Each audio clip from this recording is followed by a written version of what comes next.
ప్యాబ్ city పోరాట సమితి JAC అధ్యక్షుడు గోదాస నరసింహ నేతృత్వంలోని దాదాపు 71 రోజుల నుండి రీలే నిరాహార దీక్ష చేస్తున్న ప్రభుత్వం పట్టించుకోవడం లేదని ఇప్పటికైనా సీఎం రేవంత్ రెడ్డి తమ మొర ఆలకించాలని రైతులు ఆవేదన వ్యక్తం చేస్తున్నారు.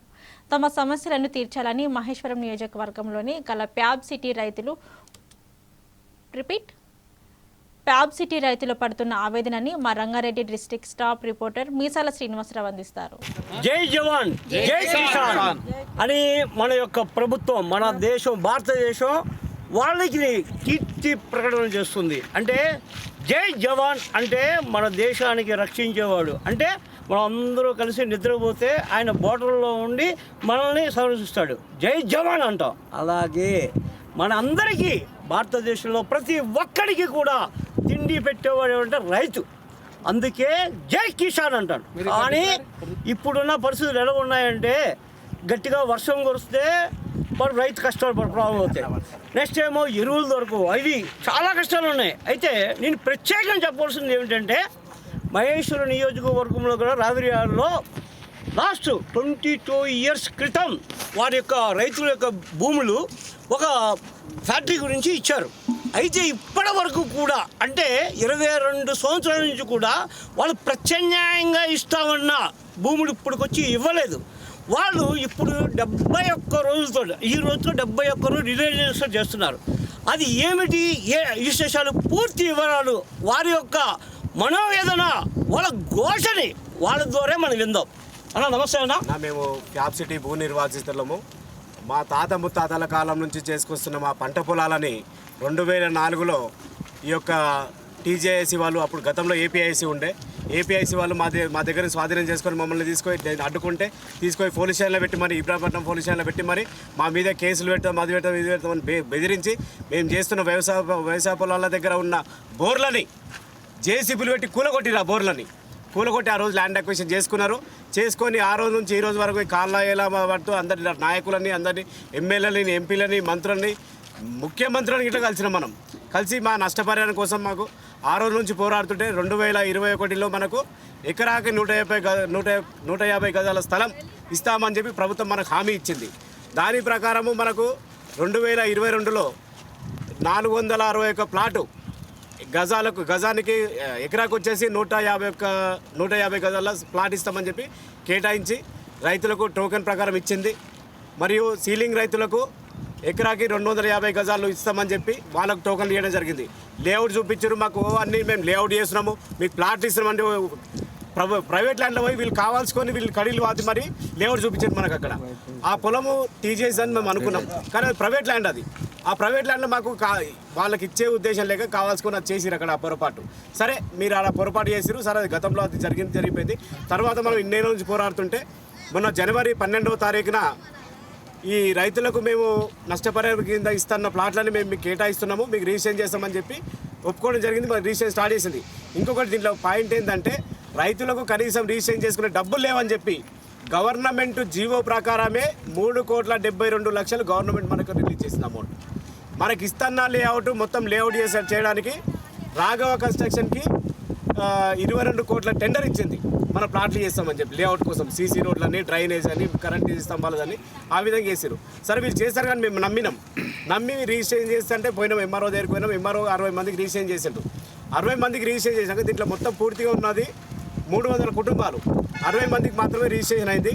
ఆ 60 మందికి రిజిస్ట్రేషన్ అయిన టైంలో ఇతరులు ఎవరైతే లేఅవుట్ చేస్తామన్న ప్లేస్ ఉందో అది అగ్రికల్చర్ ల్యాండ్. ఇది మా ల్యాండ్లో మీరు ఎట్లా ప్లాట్ చేస్తారో, మీరు ఎవరు మా ల్యాండ్లో చేయడానికి అని చెప్పి వాళ్ళు కోర్టు నుంచి ఒక స్టేటస్ కోడ్ ఇవ్వడం జరిగింది. ఇది మా అగ్రికల్చర్ ల్యాండ్, నువ్వు లేఅవుట్ చేయడానికి మేము ఒప్పుకోమని చెప్పి వాళ్ళు స్టేటస్ కోడ్ తీసుకొచ్చాక సరే మనం రిజిస్ట్రేషన్ ఆగిపోయింది. ఆ రోజు రిజిస్ట్రేషన్ ఆగిపోయినాక తెల్లారే ఒక అతన్ని అంటే ఆ రిజిస్ట్రేషన్ నాది రేపు ఉంది అనుకున్నాడు. ఈ రోజు రిజిస్ట్రేషన్ నైటే చనిపోయింది. ఆయన నైటే తన ఇంట్లో ఆర్డర్ స్ట్రోక్ వచ్చి మరి చనిపోయాడు. అంటే ఆయనకు ఆర్థికంగా చాలా ఇబ్బందులు ఉన్నాయి. అదే ఆర్థికంగా ఇబ్బందులు అంటే నేను ఒక విషయం మీకు చెప్తాను. ఎప్పుడైతే మనకు రిజిస్ట్రేషన్ లైన్ స్టార్ట్ అయినాయో అంటే కొన్ని అవసరాల కోసం, వాళ్ళ కుటుంబ పరిస్థితుల కోసం కొంతమంది లేఅవుట్లు ఇచ్చిన ప్లాట్ల కోసం వాళ్ళు కొంతమందికి అమ్ముకోవడం జరిగింది. అంటే ఈరోజు మా పరిస్థితి బాగాలేదు, మేము వేరే వాళ్ళకి అమ్ముకొని అమౌంట్ తీసుకున్నారు. అమౌంట్ తీసుకున్నాక ఈరోజు ఏమైంది, రిజిస్ట్రేషన్ అయిపోయింది. సరే రిజిస్ట్రేషన్ అయిపోయింది అని చెప్పి మనం కాళ్ళేళ్ళు పట్టుకొని బతిలాడుతూ వాళ్ళు చేస్తామని చెప్పి టైం గడుపుకుంటూ వస్తున్నారు. మనము సరే ప్రైవేట్ ల్యాండ్ మాకెందుకు ఇస్తున్నారు సార్, ఇప్పుడు మేము కూర్చున్న ఈ ప్లేసు గవర్నమెంట్ ల్యాండ్ ఇది. సరే అది ప్రైవేట్ ల్యాండ్ కదా, దాంట్లో మాకు అవసరం లేదు. ఈ ల్యాండ్లో మాకు ప్లాట్ ఇవ్వమని చెప్పి మనం లెటర్ ఇవ్వడం జరిగింది. ఎవరికి? ఆర్డీఓకి, ఎంఆర్ఓకి, కలెక్టర్కి ఒక లెటర్ ఇవ్వడం జరిగింది. ఈ లెటర్ చూసిన టీజీఎస్ ఎండీ గారు ఏం చేసినట్టే క్రామ్కాన్ కంపెనీకి 50 ఎకరాలు ఆయనకు ఎంఓయూ చేసాడు. 50 ఎకరాలు ఈ ల్యాండ్లో మనం లెటర్ ఇచ్చినాక సరే వాళ్ళకి రిజిస్ట్రేషన్ చేస్తాడా ఏం చేస్తాడో మాకు సంబంధం లేదు. మాకు ఇస్తాన ప్లాట్ ఇది ఇచ్చేసి నువ్వు కంపెనీకి వేరే ఎన్నని ఇచ్చుకో, మాకు సంబంధం లేదు. ఐటీ శాఖ మంత్రి వచ్చి టీజీఎస్ ఎండీ వచ్చి లెన్స్ కార్డ్కి ఒక 50 ఎకరాలు ఇస్తా అని చెప్పి వాళ్ళ శిలాఫలకం పెట్టాడు. అయినా ఇలా కంటికి కనిపించకుండా కంపెనీ ఎత్తేసారు. కొంతమంది రాజకీయ నాయకులు, కొంతమంది వల్ల జరిగిన ఇష్యూ అది. సరే మీరు అక్కడ కంపెనీ పోయింది కదా, ఇది ఎంఓయూ మాత్రమే చేశారు. ఆ కంపెనీ ఎట్లా పోయిందో ఇది మీరు వేరే దగ్గర ఇచ్చుకోండి, మాకు ప్లాట్లు మాత్రం ఇదే జాగాలో కావాలని మనం అడుగుతున్నాం. సరే మీకు ఇస్తామని చెప్పి అన్నారు. అది టైం గడుపుకుంటూ వస్తున్నారు. ఇవన్నీ చూసి మనకి ఏమనిపించిందంటే వీళ్ళకి ఇచ్చే ఉద్దేశం లేదని చెప్పి మనం రిలే దీక్ష కూర్చున్నాం. ఈ రోజుకి 71 రోజు గడుస్తుంది. 71 రోజు గడిచినా కానీ ఏ ప్రభుత్వ నాయకుడు కానీ ఎవరు కానీ అరే మీ బాధ ఏంది, మీ కష్టం ఏంది, మీరు ఎలా ఇంత ఇబ్బంది పడితే ఎట్లా మీరు అని చెప్పి ఇటు వచ్చిన నాయకులు లేరు, ఇటు వచ్చిన అధికారులు లేరు. కలెక్టర్ ఒప్పుకున్నాడు మీకు ప్లేస్ మార్పిడి కోసం, ఎంఆర్ఓ ఒప్పుకున్నాడు, ఆర్డీఓ ఒప్పుకున్నాడు, వీళ్ళంతా ఒప్పుకున్నారు అధికారిగా. టీజీఏసీ శశాంక్ సార్ దగ్గర ఒక్క దగ్గర ఉంది ప్రాబ్లం. ఆ టీజీఏసీ ఎండీ గారు ఇది ఒప్పుకోవట్లేదు. నిన్న ఏం జరిగిందంటే ఇప్పుడు ఇవన్నీ విషయాలు ఎందుకంటే నిన్న ఒక కంపెనీకి ఏది ఆవిష్కరణ కంపెనీ అని చెప్పి వాళ్ళు 12 ఎకరాల కంపెనీ మేము మాకు గవర్నమెంట్ అలాట్ చేసిందని చెప్పి వాళ్ళు కంపెనీ వాళ్ళు వచ్చారు. కంపెనీ వాళ్ళు వచ్చి ఇక్కడ మేము లేఅవుట్ చేసుకుంటాం, సారీ మేము కంపెనీకి బౌండరీ చేసుకుంటాం అని చెప్పి వాళ్ళు వచ్చారు. మేమేమన్నామంటే నువ్వు బౌండరీ చేసుకొని నువ్వెవరు, మాకు ఇస్తాన నష్టపరిహారం కింద మాకు ఇస్తాన ఇళ్ళ స్థలాలు ఇచ్చినాక నువ్వేమైనా చేసుకో, కంపెనీకి మేము అడ్డు కాదు, మాకు ఇస్తాన ప్లాట్ ఇచ్చేంత వరకు మేము ఎందుకంటే వాళ్ళ మాటలు వినుకుంటా వచ్చి 800 ఎకరాల ల్యాండ్ తీసుకొని ఇక్కడ మాకు కావాల్సిందా 32 ఎకరాలు 800 ల్యాండ్ తీసుకొనేమో వేరే కంపెనీలకు ఇచ్చుకుంది. 32 ఎకరాల కోసం వాళ్ళకి అంత ఇబ్బంది ఏమవుతుంది? వాళ్ళ ఇంట్లోకి వెళ్ళి ఇస్తున్నారా, వాళ్ళు ఇస్తున్నారా? ఓకే, 22 సంవత్సరాల క్రితం కాంగ్రెస్ ప్రభుత్వం లేదు, వేరే ప్రభుత్వం ఉంది. అయితే ముఖ్యంగా సీఎం రేవంత్ రెడ్డి వచ్చిన తర్వాత కొన్ని పనులు మంచిగా జరుగుతున్నాయి. అయితే నా ఉద్దేశం ఏంటంటే పర్సనల్ విషయం, ఇప్పుడు ఈ ప్రభుత్వంలో మీకు ఏం జరగాలి, మాకు ఏం మంచి జరగాలి అని మీ మీడియా పరంగా మీ ఘోష ఏదో చెప్పండి. సార్ మేము చెప్తుంది ఒకటే, సీఎం గారికి ఈ 1 మంత్ నుంచి మన దీక్షకు అయితే కూర్చున్నాం. అప్పటి నుంచి 3 సార్లు లెటర్ ఇవ్వడం జరిగింది. మొన్న ఫ్యూచర్ సిటీలో కంపెనీ ఓపెన్కి వచ్చింది కదా, ఆ రోజు మనకు అధికారులు అంటే ఈ ఏసీపీ సారు, డీసీపీ గారు వీళ్ళందరూ తీసుకుపోయి సీఎంకి మనం లెటర్ ఇప్పించారు. ఏమని ఇచ్చినాం మనము? సార్ మాకు ఇంటి స్థలాల్లో ఎక్కడ ఇచ్చినా మేము తీసుకోవాలి సిద్ధంగా ఉన్నాం. ఈ కోర్టు కేసులు ఇవన్నీ మాకు సంబంధం లేదు, మీరు ఎక్కడ ఇచ్చినా మేము తీసుకుంటాం. మా కుటుంబాలు ఆగమైపోతున్నాయి. మా పరిస్థితి రికార్డు దగ్గర డొక్కాలని జనాలు ఉన్నారు ఇక్కడ. ఎవరు పెద్ద ఎత్తున ఉన్నోళ్ళు ఎవరు లేరు ఇక్కడ. రోజు కష్టం చేస్తేనే నైట్ పిల్లలకి ఏమైనా వండి పెట్టడానికి ఉన్నోళ్ళం. అటువంటి కష్టాలు వదిలిపెట్టుకొని మరి ఈ రోజు ఇంటి కింద కూర్చుంటాం. 71 రోజు గడుస్తుంది. ఇప్పుడు మేము చివరిగా చెప్పేది ఒక్కటే సార్, ఇన్ని రోజుల నుంచి 22 ఏళ్ళ నుంచి మేము చూస్తున్నాము ఈ గవర్నమెంట్ నిర్లక్ష్యం చాలా ఉంది దీంట్లో. మాకు ఈ రోజు కనుక ప్లాట్లు కేటాయించలేదనుకో, ఈ ఏ కంపెనీ పెట్టినా కంపెనీ బెదిరిస్తున్నాడు. మీరు ఎంతమంది రా, మీరు 30 మంది ఉన్నారు కదా, రేపు నేను 300 మందిని తీసుకొస్తా. ఈరోజు నిన్న వచ్చిన అతను ఈరోజు 300 మందిని తీసుకొచ్చి మిమ్మల్ని ఏం చేయాలో చేస్తున్నాడు. సరే చంపు సార్, చంపుతో ఏం చేస్తావు చేసుకో. మీరు దీంట్లో కనుక అడుగు పెడితే మేము పెట్రోల్ పోసుకొని కానీ మేము ఏదో విధంగా మా ప్రాణాలను వదులుకుంటాం, మిమ్మల్ని మాత్రం దీనికి రాని. మేము అనేది ఎందుకు, మా ఇంటి స్థలం మాకు ఇవ్వాలి, అది ఒక్కటి మా పాయింట్. Okay, thank you. అన్న మీ భూములు ఇప్పటికొచ్చి ప్రసన్నంగా మీకు ఇవ్వలేదు, దీని మీద మీ ఆవేదన చెప్పండి. మా తాలూకా గవర్నమెంట్ 2004 మా భూములు తీసుకున్నారు. అప్పటి నుంచి ఇప్పటి వరదాకా ఎంతోమంది సీఎంలు కూడా మారిపోయారు. అప్పటి నుంచి ఇప్పటి వరదాకా తిరుగుతూనే ఉన్నాం మేము ఎప్పటి నుంచి. అన్న మీ మాటకు మధ్య వచ్చి అర్థం వచ్చింది, 22 సంవత్సరాల క్రితం కాబట్టి సీఎం రేవంత్ రెడ్డి గవర్నమెంట్ లేదు. సీఎం రేవంత్ రెడ్డి గవర్నమెంట్ కొన్ని మంచి పనులు చేస్తున్నాడు, ప్రక్షాళన చేస్తున్నాడు. మరి ఆయనకి మీ ఘోష చెప్పండి, మీ ఘోష మీ ఆవేదన చెప్పండి. మా బాధ ఏంటంటే మాకు మా భూములు తీసుకుర్రు కాబట్టి మాకు అదేవిధంగా మాకు ఏం చెప్పారంటే మీ భూములు తీసుకున్నాను మీకు ఎకరకు ఒక 150 గజాలు ప్లాట్లు ఇస్తాము, ఇంకోటి ఈ సీలింగ్ వాళ్ళకు ఎకరకు 250 గజాల జాగిస్తాము. సరే మీకు ఏ విధంగానైనా మేము ఇస్తామంటే చెప్పి ఒప్పుకొని కొన్ని రిజిస్ట్రేషన్లు కూడా చేశారు. మళ్ళీ అక్కడ కొన్ని చేయలేదు. అట్లా అలాగే ఇప్పుడు 2 నెలల 11 రోజులు అవుతుంది ఇక్కడ మేము ఈడ నిరాదీక్ష చేయబట్టి ఒక్కరు కూడా మమ్మల్ని మళ్ళీ చూసిన లేరు ఇప్పటి వరకు. ఇదే విధంగా మేము బాధపడుకుంటూ పోతున్నాం కానీ ఎవరికి కూడా ఇంకా కనికరం వస్తలేదు.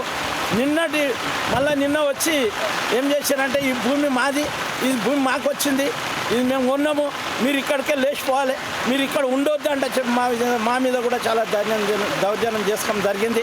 మేము అట్లా కూడా మేము ఏం చేయలేకపోతున్నాం. మమ్మల్ని కొడతారా, చంపుతారా, నరుకుతారా, వాళ్ళు ఏం చేసినా కానీ మేము ఇక్కడి నుంచి మాత్రం వదలం. మేము ఇక్కడనే ఉండి మా భూమి మా ప్లాట్లు మాకు ఇచ్చినంత వరదాకా మేము జరగం ఇక్కడ నుండి. Okay, thank you. అమ్మ, ఇది దాదాపు 22 సంవత్సరాల క్రితం మీ దగ్గర భూములు తీసుకున్నారు, కానీ ఇప్పటి వరకు మీకు ప్రత్యామ్నాయంగా ఇవ్వలేదు భూములు. దీనివల్ల 71 రోజుల నుంచి చేస్తున్నారు కదా, మీ ఆవేదన చెప్పండి. మాకు మా ప్లాట్లు ఇవ్వాలి. మాకు మా పిల్లలు, మా కొడుకు హార్ట్ అటాక్ వచ్చి చచ్చిపోయింది, పుట్టాడు అప్పులు అయినాయి. మాకు చేతనైతే తింటానికి ఏం అన్నము లేదు, ఎవరు పెట్టలేదు, చేత కాకుండా అయినాయి, కాళ్ళు నడుస్తలేవు. మాకు అదేంది, మీరు తీసుకున్నారు, భూమి తీసుకున్నారు, మాకు న్యాయం చెయ్యాలి. విన్నవా, ప్రభుత్వము, మీ ప్రభుత్వం ఉన్నది, మీరు దయగలిచి మాకు న్యాయం చెయ్యాలి. న్యాయం చేస్తేనే సరి, మా ప్రాణాలు పోయిందా గుర్తు, ప్రాణాలు మొత్తం తెగించిన మీద మాకు చేస్తేనే న్యాయం. అందరు దయగలిచి అవసరమైతే మా ప్రాణాలు సైతం అర్పిస్తామంటున్నారు. ప్రాణాలు కూడా అర్పిస్తాం. నీడనే వస్తాం, నెట్టుకో మందు తెచ్చుకుంటాం, తాగుతాం. ఓకే అన్న, ఇప్పుడు మీరు 22 సంవత్సరాల క్రితం భూములు అప్పచెప్పి అప్పటి నుంచి ఇప్పటి వరకు మీకు ప్రత్యామ్నాయంగా భూములు ఇవ్వలేదు. మరి మీ యొక్క ప్రభుత్వానికి మీ ఘోష ఏం చెప్తారో చెప్పండి. చూడయ్యా, మేము 600 లెక్కన కొన్నాం దాన్ని, కొన్నాము, ఉన్న సంధి ఇస్తే మేము ప్లేట్ చేసారు, మాకు ఒక్క పైసా ఇవ్వలేదు, మాకు భూమి చేయలేదు, మేము తిరిగి చేస్తున్నాం. భూమి అంటే చంపుతామంటున్నారు. ఎవరు చంపుతా అంటున్నారు? ఇంకా పోలీసులు, మొత్తం కంపెనీలు కొన్నాడంట ఆయన. ఓకే, మేము ఇదివరకు ఒక్క పైసా తినలే, 600 లెక్కన కొన్నాం తిని, ఎకరాకి 600 కట్టినాం. మాకు కాగితాలు కూడా ఇప్పుడు పోతారు. ఇంకా 600 లెక్కన కొన్నాము, ఓకే, ఏమి ఇవ్వలేదు మాకు ఇదివరకు దాకా. ఇస్తామన్నారు, పిల్లలు చూపించారు, పిల్లలు చూపించారు, ఇవ్వలేదు. సరే, ఇప్పుడు నువ్వు 71 రోజుల నుంచి రిలేషన్ చేస్తున్నావు కదా, ఇప్పుడు దాని గురించి కదా ఇక్కడ కూర్చున్నావు నువ్వు, భూమి కోసానికి, అంతే కదా? అంతే.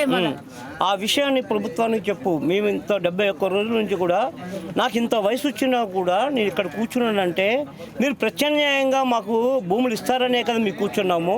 మరి ఇప్పటికైనా మా ఘోష ఆలకిస్తారా అన్న మాటకి మీరు చెప్పండి సమాధానం. అంతే మళ్ళీ చూడయ్యా, ఇప్పటిదాకా మేము ఇస్తారంటూ కూర్చున్నాం. ఓకే, మాకేమి ఇస్తలేరు. మేము తీడికెళ్ళి మా భూమి మాకు ఇచ్చిన దాకా తెస్తారు. ఓకే, అంటే ఇప్పుడు మీకు ప్రత్యామ్నాయంగా భూములు ఇవ్వకపోతే ప్రాణాలు సైతం విడిచిపెడతామనేసి మీ యొక్క మనోభావన. ఈయన వస్తాం. ఓకే, ఈడికెళ్ళి అయితే కదా. Thank you very much. అంటే వీళ్ళు కోరుకున్నది ఒకటే, 22 సంవత్సరాల క్రితము ఏ ప్రభుత్వం ఉందో మాకు తెలియదు, కానీ ఇప్పుడున్నది కాంగ్రెస్ ప్రభుత్వం. అది కూడా రేవంత్ రెడ్డి అన్నది ఒక కరెక్ట్గా ఒక ప్రక్షాళన చేసుకుని పోతున్నాడు. ఆయనైనా సరే మా మొర ఆలకించి మాకు మా భూములు తీసుకున్నారా, ప్రత్యామ్నాయంగా మాకు భూములు ఇస్తారన్నారు కదా, అది కరెక్ట్గా చేయండి. మేము 71 రోజుల నుంచి రిలే చేస్తున్నాం, కానీ ఇక్కడ పట్టించుకునే నాదులు లేడు. అధికారులని పంపిస్తారో, లేకపోతే మీ యొక్క సీఎం సంబంధించిన ఒక కమిటీని పంపిస్తారో, ఏదో ఒకటి చేసి మాకు భూములు తీసుకున్నాక ప్రత్యామ్నాయంగా భూములు ఇవ్వాలని వారు డిమాండ్ కాదు, మొర కాదు, వాళ్ళ యొక్క రోదన అన్నది ఈ యొక్క ప్రభుత్వానికి తెలియపరుస్తున్నారు. రంగారెడ్డి డిస్ట్రిక్ట్ సబ్ రిపోర్టర్ మీసాల శ్రీవనస్వరం, A1 TV.